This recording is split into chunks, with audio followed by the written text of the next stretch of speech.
بسم اللہ الرحمن الرحیم نحمدہ ونصلی علی رسولہ الکریم اما بعد۔ صلح حدیبیہ کے موقع پر آپ صلی اللہ علیہ وسلم نے حلق فرمایا اور اپنے منہ مبارک کھجور کے درخت پر رکھ دیے۔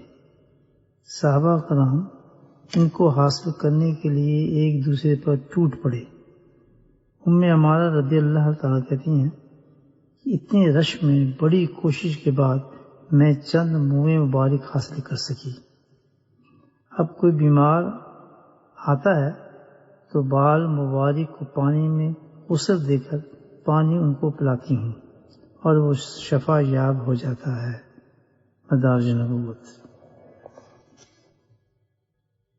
سر کے بالوں کی سنت یہ ہے یا تو سارا سر منڈائے یا سارے بال رہنے دیں، ایسا نہ کہ کچھ سرخ لیں کچھ منڈا دیں۔ زاد المعاد۔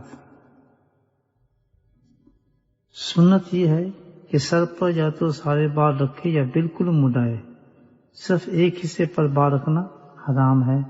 مشکات۔ اللہ سبحانہ تعالیٰ نبی پاک صلی اللہ علیہ وسلم کی ہمیں تمام سنتوں پر عمل کرنے کی توفیق نصیب فرمائے۔ آمین۔